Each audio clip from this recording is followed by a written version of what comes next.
mendengarkan podcast ini. Kita masih dalam tema besar mengenai atau dalam tema doa Bapa kami sampai kepada kalimat dan janganlah membawa kami ke dalam pencobaan, tetapi lepaskan kami daripada yang jahat. Kita sudah beberapa kali membahas hal ini, saudaraku. Yang pada intinya kalimat dalam doa Bapa kami ini menyangkut mengenai kehendak. Menyangkut mengenai kehendak.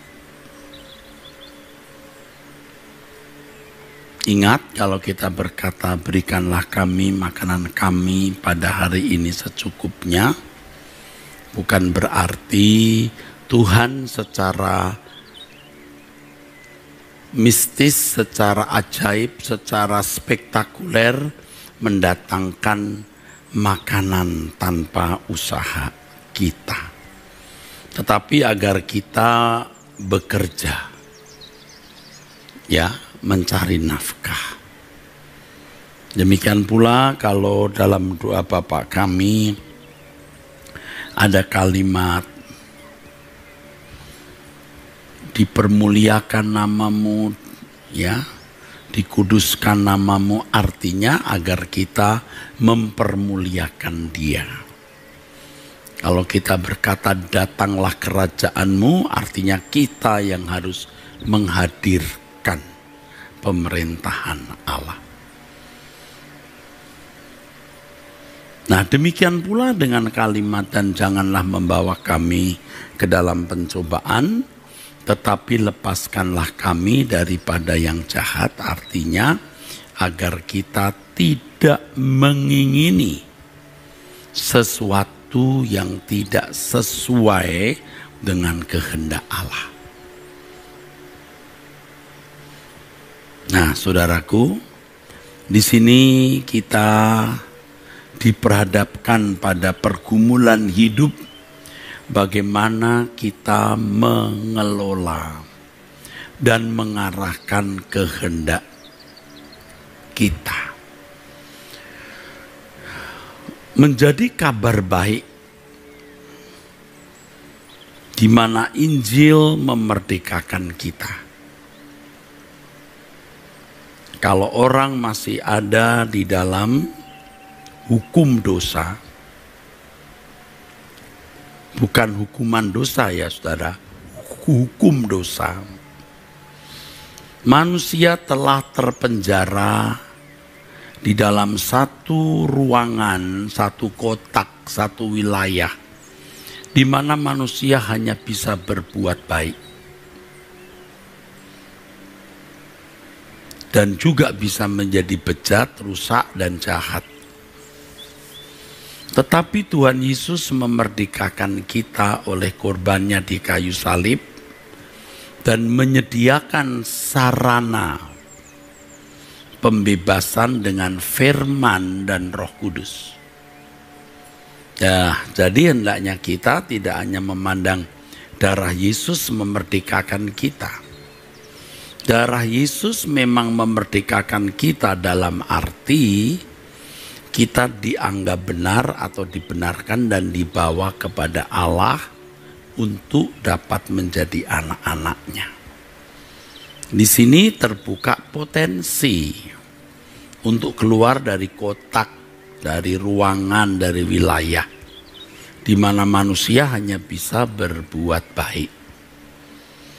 Tetapi ketika kita dibawa di hadapan Allah, dibenarkan supaya menjadi anak-anak Allah, kita bisa keluar dari kotak, dari ruangan atau wilayah yang memenjara hidup kita, hanya sampai bisa berbuat baik itu, lalu kita bisa melakukan kehendak Allah.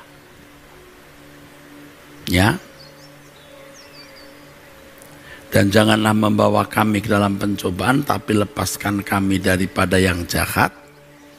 agar kita bisa memiliki keinginan atau kehendak sesuai dengan apa yang dikehendaki oleh Allah. Jadi kalau firman Tuhan mengatakan bahwa kita ini adalah utusan Kristus, seperti Bapa mengutus Tuhan Yesus mengutus kita. Seperti Tuhan Yesus hidup hanya untuk melakukan kehendak Bapa, sekarang kita diutus untuk melakukan kehendak Bapa. Sebagai utusan Kristus, melanjutkan karya keselamatan yang Tuhan Yesus telah kerjakan. Itu berarti menjadi orang Kristen pada akhirnya harus menjadi bejana di mana kehendak Allah dicurahkan, diimpartasikan, sehingga hidup orang percaya itu hanya untuk melakukan kehendak Bapa dan menyelesaikan pekerjaan yang Bapa percayakan. Yang Bapa percayakan kepada Tuhan Yesus dan diteruskan kepada orang percaya. Di sini kita bisa mengerti yang dikatakan dalam Galatia 5 ayat 24 dan 25. Barang siapa menjadi milik Kristus Yesus, dia sudah menyalibkan daging dengan segala hawa nafsunya. 2 Korintus 5 ayat 14 dan 15 mengatakan kalau Yesus sudah mati untuk semua orang ini sudah mati. Kalau dia hidup untuk dia yang sudah mati. Yang sudah mati untuk mereka. Jadi kita ini hidup hanya untuk melakukan kehendak Bapa. Itu prinsipnya. Kita harus membuka ruangan seluas-luasnya tanpa batas untuk dididik, dilatih Tuhan, atau menggunakan kata dijinakkan oleh Tuhan, supaya kita hidup ini hanya untuk melakukan kehendak Bapa. Maka dalam doa Bapa kami tertulis, ya, dan janganlah membawa kami ke dalam pencobaan, tetapi lepaskan kami daripada yang jahat, faulos, kejahatan dalam keinginan atau kehendak. Ini kabar baik. Kita diberi kebebasan di mana kita bisa melakukan kehendak Allah. Kalau sebelum zaman anugerah, orang bisa memilih antara baik dan jahat. Seperti Kain, ia bisa memilih tidak membunuh adiknya Habil. Tapi ternyata Kain memilih membunuh adiknya. Padahal Tuhan berkata, ya, dosa sudah mengintip di depan pintu, kamu harus menguasainya. Tapi Kain memilih dikuasai, sehingga melakukan perbuatan yang salah. Nah, sekarang kita bisa mendapatkan kesempatan untuk memilih apa kehendak Allah dan apa yang bukan kehendak Allah. Bisa saja yang kita pilih itu sesuatu yang baik, yang tidak melanggar moral, tapi bukan kehendak Allah. Saudara, kalau saya katakan kabar baik, artinya tidak ada kuasa yang memaksa saudara untuk berbuat dosa. Jadi kalau ada keinginan yang tidak sesuai dengan kehendak Allah di dalam diri kita, kita bisa berkata kepada diri sendiri, tidak ada yang dapat memaksa saya berbuat salah. Juga tidak ada yang dapat memaksa saya berbuat baik. Itu tergantung saya. Ya. Luar biasa doa Bapa kami itu. Dan janganlah membawa kami ke dalam pencobaan. Saya sudah jelaskan di pertemuan terdahulu. Jangan membawa dirimu pada situasi di mana kamu akan berpotensi besar tercenderungi untuk berbuat salah. Ya. Tetapi lepaskan kami daripada yang jahat, faulos. Dalam teks aslinya artinya biar aku berusaha untuk tidak mengingini apa yang tidak sesuai dengan kehendak-Mu. Ya Allah. Sebab di dalam konteks Kristen dosa itu, hamartia itu artinya meleset. Allah tidak menghendaki kita meleset. Kita harus mengerti apa yang baik, yang berkenan dan yang sempurna. Sampai titik di mana kita bisa mengingini apa yang Allah ingini. Ini terkait dengan ucapan Tuhan Yesus yang mengatakan, aku tidak menyebut lagi kamu hamba, tapi sahabat. Karena hamba tidak tahu apa yang dilakukan tuannya. Artinya hamba hanya melakukan saja apa yang diperintahkan, bisa secara bisa secara mekanis begitu. Tetapi kalau sahabat itu bisa mengerti. Di dalam kata mengerti itu bisa sepenanggungan, saudaraku. Jadi yang penting ini kita bisa merasakan apa yang Tuhan rasakan, sehingga segala sesuatu yang kita lakukan itu dalam sepenanggungan dengan Tuhan. Dua orang berkhotbah, tetapi beban dari dua orang ini bisa beda. Dua orang bisa menjadi pendeta, tetapi beban yang ada di hati dua orang itu bisa berbeda. Dua orang bisa mengambil bagian dalam pekerjaan misi, diakonia, atau pekerjaan sosial, tetapi bebannya bisa beda. Tuhan menghendaki kita tidak mengingini apa yang tidak sesuai kehendak Allah. Itu artinya kita sepikiran dengan Allah, seperasaan dengan Allah. Maka memang dibutuhkan pertumbuhan iman, kedewasaan rohani, ya, pertumbuhan iman, kedewasaan rohani melalui firman Tuhan yang kita pelajari, yang membangun struktur berpikir atau tepatnya paradigma, persekutuan dengan Tuhan dalam doa yang membuat kita dapat menerima impartasi dari perasaannya.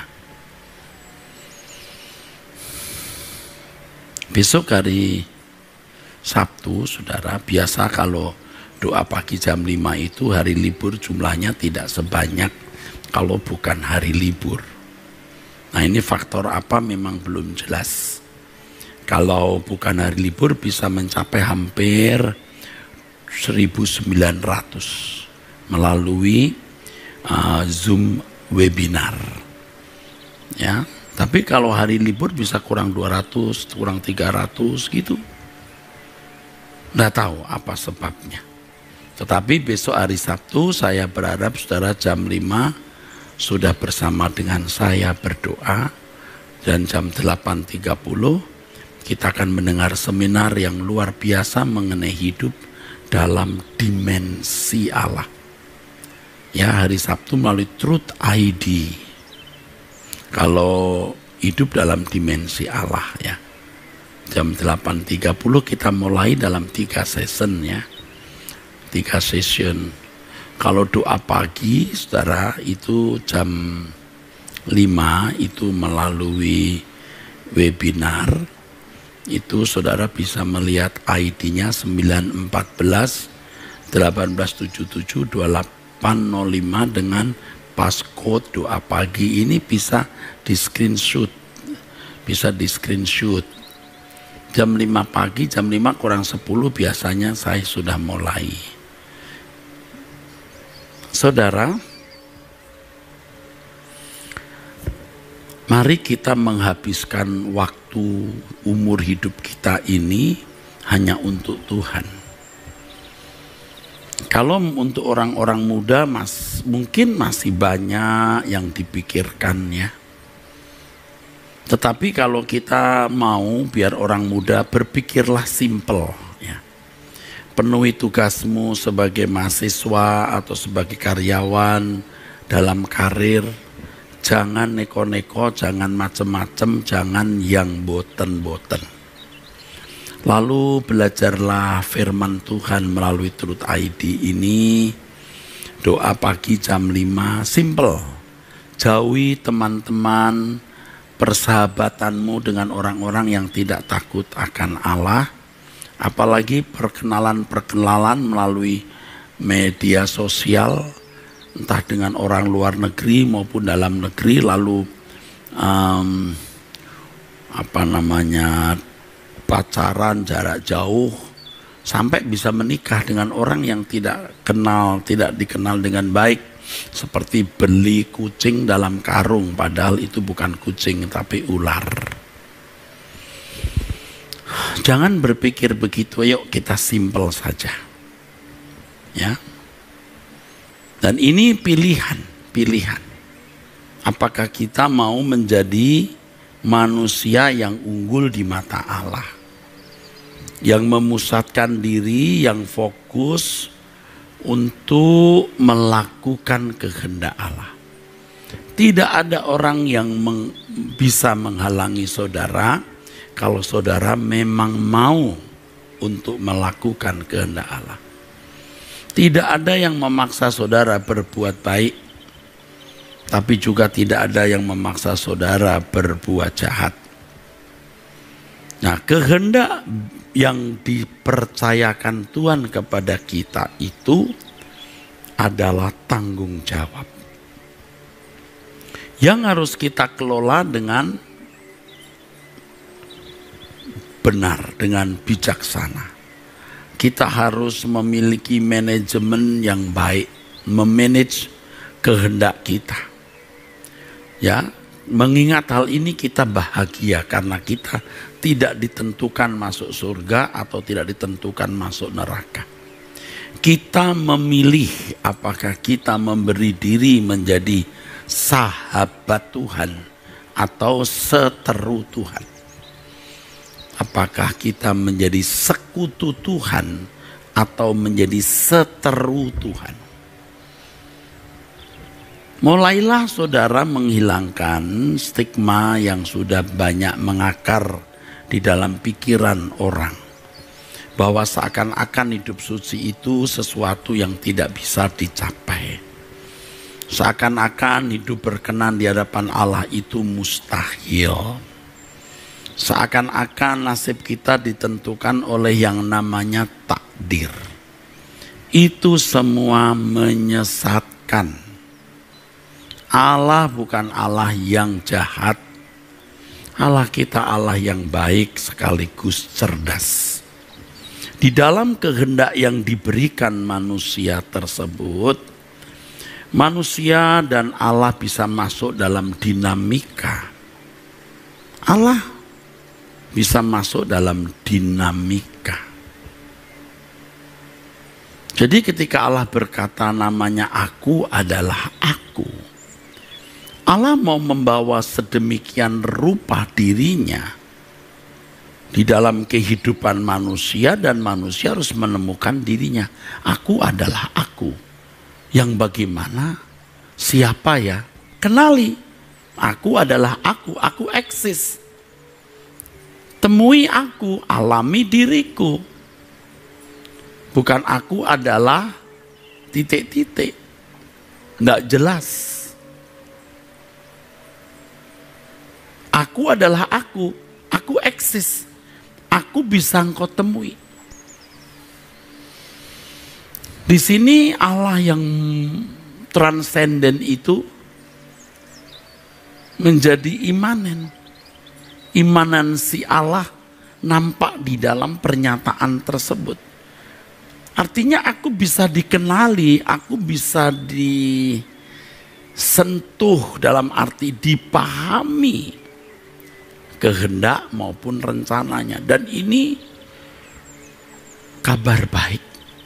Sebab Tuhan Yesus menebus dosa kita, bisa membawa kita kepada Bapa, ya, dijembatani oleh salib. Yang kata firman Tuhan, kita bisa memiliki keberanian untuk menghampiri tahta Allah. Dan di situ kita bisa mengerti apa yang Dia kehendaki. Ingat, doa Bapa kami itu bukan hanya formula kalimat doa, tetapi formula kehidupan. 70 tahun umur hidup kita ini, saudaraku, mengerjakan kekekalan yang luar biasa. Jadi, betapa berartinya menit demi menit kita. Betapa bermaknanya menit demi menit kita, apalagi jam demi jam, hari demi hari, ya, saat demi saat. Kalau kita benar-benar mengisi hari kita untuk mengenal Allah, berarti mengerti kehendaknya dan melakukan kehendaknya. Aku adalah aku. Aku adalah aku. Mau tahu? Kenali aku. Bukan aku adalah titik. Bukan. Itu Allah misteri yang tidak jelas. Aku adalah aku. Imanensi dari pernyataan itu jelas bahwa dia bisa dikenali. Maka Tuhan juga berfirman, carilah aku selama aku berkenan ditemui. Aku akan memberi diriku ditemukan orang yang mencari aku dengan sungguh-sungguh. Nah, setelah kita mengenal kebenaran ini, maka kita bisa mengambil satu keputusan. Aku hanya menjadikan Engkau satu-satunya tujuan hidupku. Ya, aku hanya mau menjadikan Engkau satu-satunya duniaku. Dan akhirnya Engkau satu-satunya kebahagiaanku. Terkesan hal ini seperti ekstrim. Ya, berlebihan, dipandang orang ekstrim atau berlebihan. Tetapi satu hari nanti, saudara, kalau saudara berhadapan dengan Allah yang hidup, saudara akan gemetar dan berkata,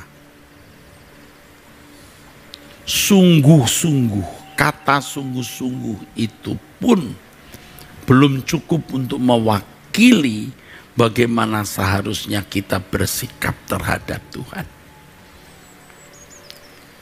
Aku sungguh-sungguh, Tuhan, Allah terlalu besar, tak terbatas. Kalimat sungguh-sungguh belum mewakili, tidak akan pernah bisa mewakili. Sebab sungguh-sungguh itu pada dasarnya juga bisa relatif, saudara. Tetapi kalau orang belajar mengenal Allah, ya, dan menghayati kedahsyatan kebesarannya, apapun yang dia lakukan untuk Tuhan pun dia rasa belum besar, belum ada apa-apanya dibanding dengan kebaikan yang Allah berikan kepada kita, dibanding dengan kedahsyatan dan kebesarannya. Seperti seorang konglomerat yang hartanya triliun-triliun rupiah atau bahkan berbilion dolar.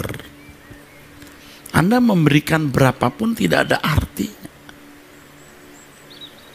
Tetapi konglomerat itu masih mau menerima berapapun persembahanmu, dengan kalau itu dilakukan dengan tulus. Tuhan juga sebenarnya kan tidak butuh apa-apa dari kita, karena Tuhan bisa tidak membutuhkan apa-apa dan siapa-siapa.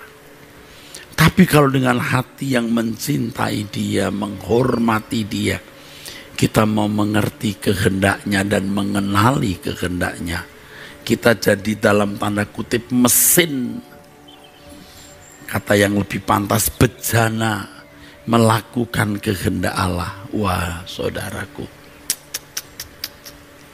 itu menyenangkan hati Allah.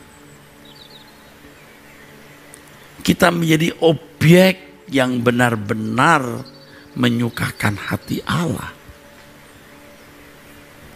Saya sangat berharap saudara yang mendengar khotbah ini, ya, bukan hanya mengatakan setuju,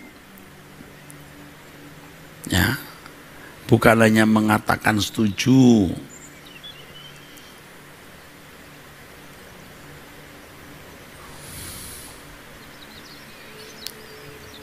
lalu mau, tetapi harus berkomitmen dengan hati yang bulat.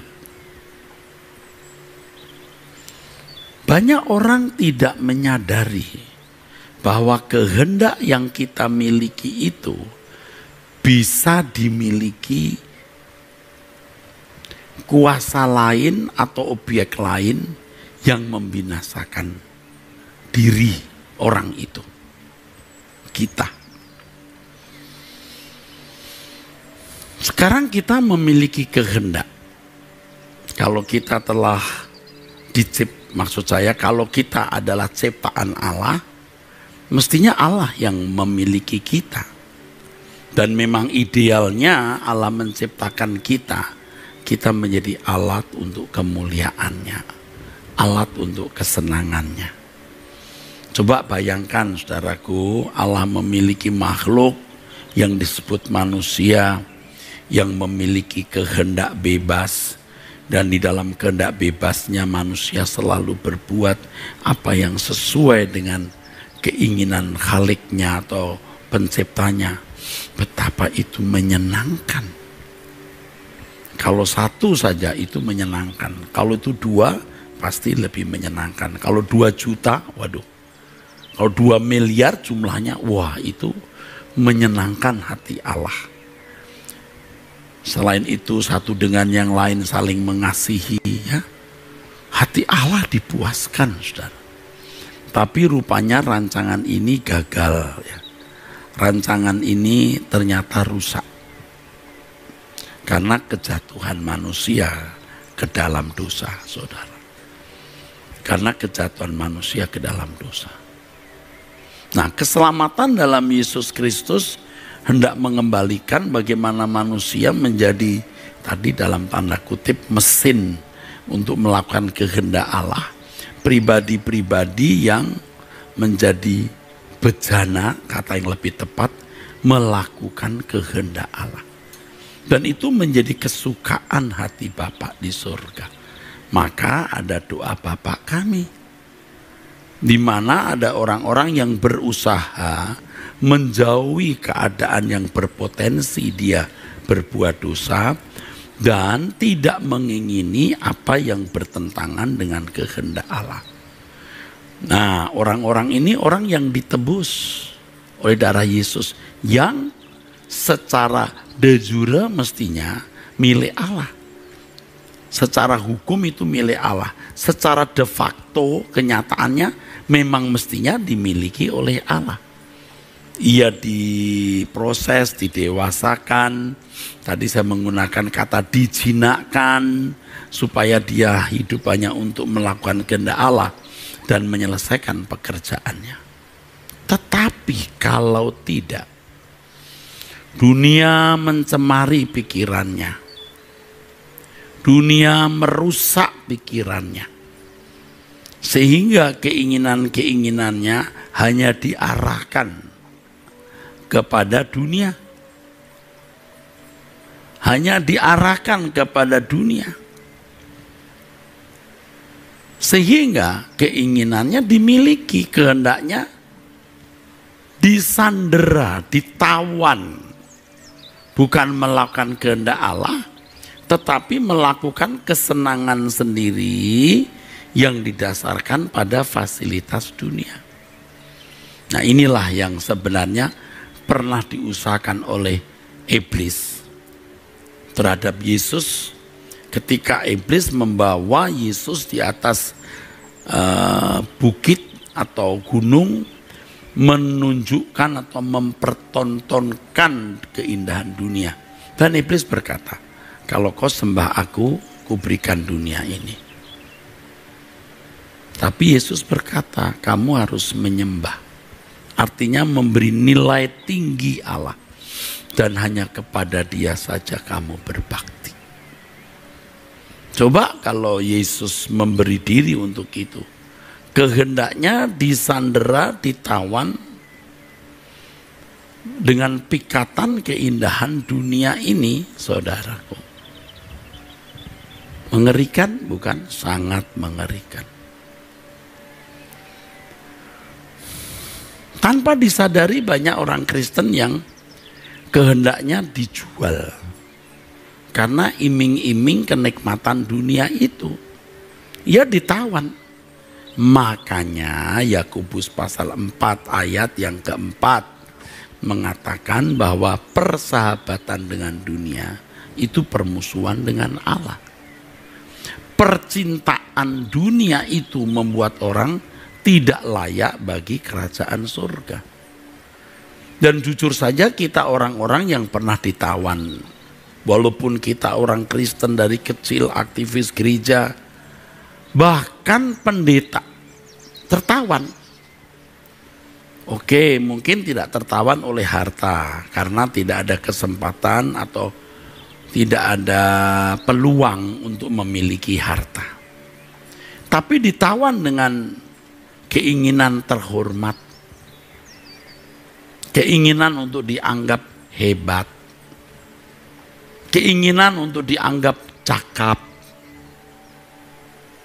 Ya, di media sosial itu banyak petualang-petualang seperti itu.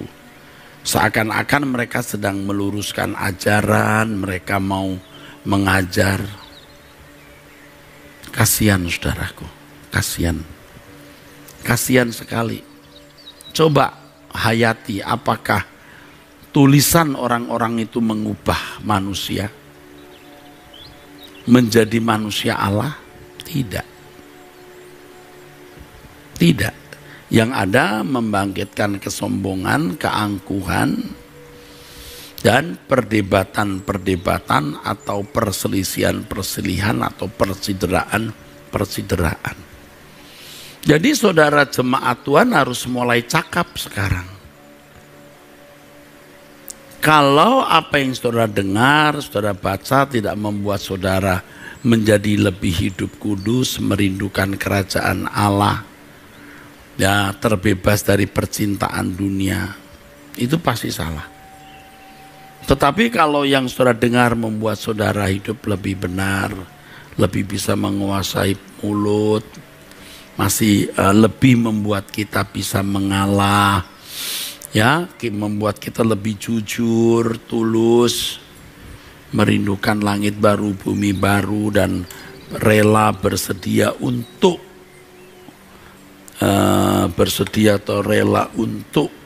berkorban apa saja untuk pekerjaan Tuhan.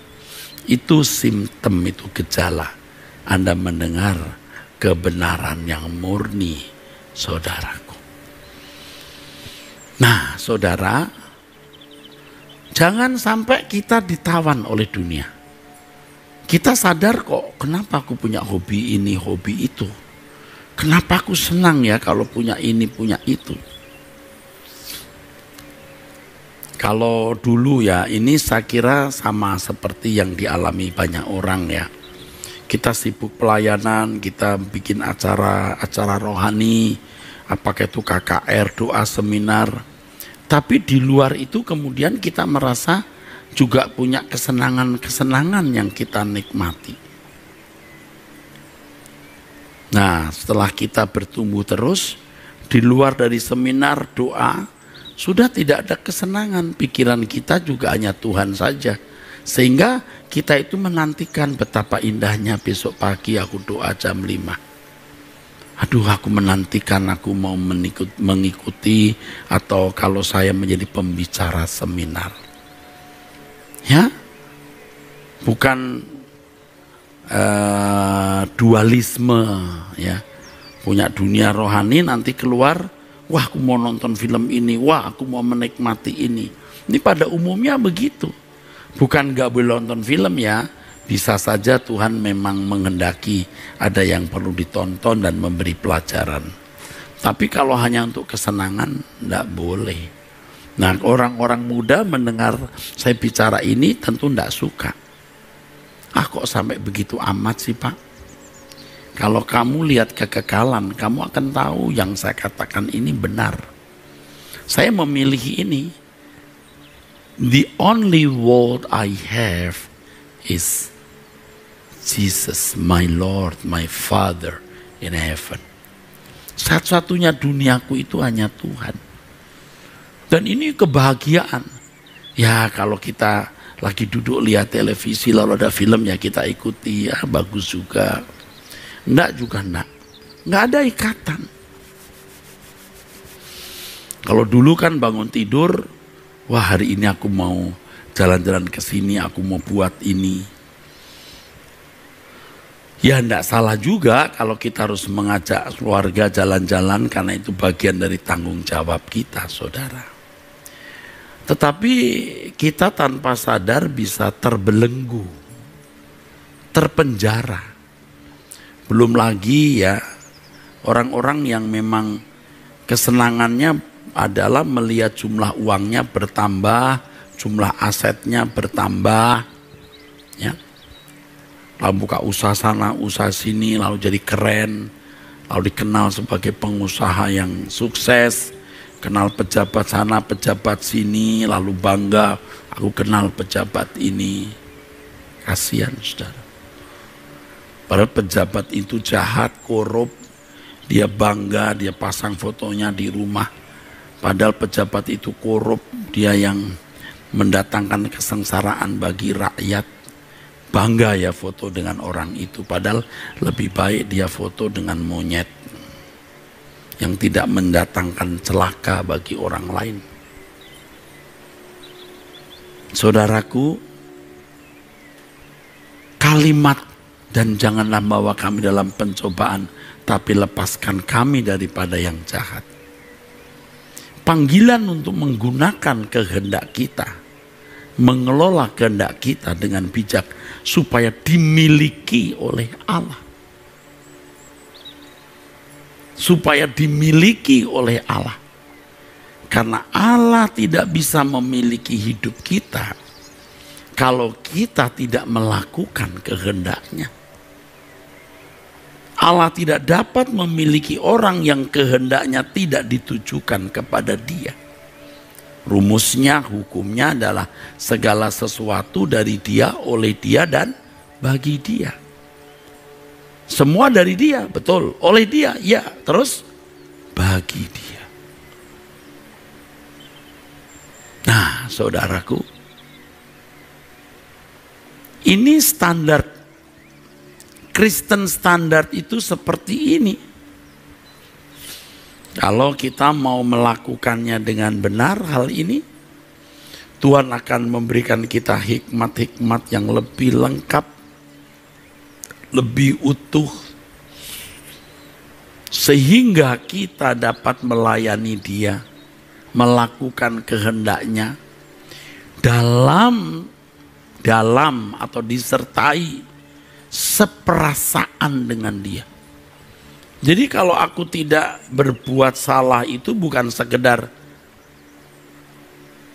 ini mendatangkan hukuman. Supaya aku jangan masuk neraka, ya jangan berbuat salah. Kalau kita melayani Tuhan, mengorbankan harta milik kita untuk pekerjaan Tuhan, itu bukan karena sekedar ya aku harus mengembalikan milik Tuhan. Tetapi karena aku berduka melihat jiwa-jiwa yang terhilang ini. Dan aku mau menyelamatkan mereka. Sehingga kita tidak merasa memberi. Sama kan kalau saudara memperjuangkan keselamatan anak, pendidikan anak, tidak merasa memberikan. Karena beban kita terhadap anak-anak yang kita cintai. Jiwa-jiwa ini dicintai Tuhan dan kita seperasaan dengan Tuhan untuk mencintai mereka. Jadi tidak lagi mempersoalkan 10% atau tidak. Itu persoalan-persoalan yang disebut minor issue, minor, tidak perlu dipersoalkan. Kalau orang sudah sehati dengan Allah, jadi tidak melakukan apa yang Tuhan tidak kehendaki, bukan karena kita takut dihukum, karena kita seperasaan dengan Dia yang tidak mungkin melakukan sesuatu di luar kehendaknya. Dan kita bisa membuka diri dan berkata, ini jiwaku, bejana jiwaku. Biarlah di dalamnya ada fotokopi kehendakmu, bukan kehendakku. Biarlah jiwaku diisi oleh hasrat-hasratmu, bukan hasratku. Sehingga hasratmu menjadi hasratku dan aku tenggelam di dalam hasratmu itu. Itulah yang dikatakan Paulus, hidupku bukan aku lagi, tapi Kristus yang hidup di dalam aku. Perlu perjuangan. Tetapi memang tidak ada barang bagus harga murah. Dan tidak ada mahkota tanpa salib, saudaraku. Ini kabar baik, tidak ada yang bisa memaksa kita untuk berbuat baik atau berbuat jahat. Kita yang harus memaksa diri kita. Tuhan, aku mau memiliki pikiran dan perasaanmu. Tuhan, aku mau hidup hanya menjadi utusanmu. Sehingga segala sesuatu yang kulakukan hanya untuk memuaskan Engkau. Amin. Tuhan memberkati.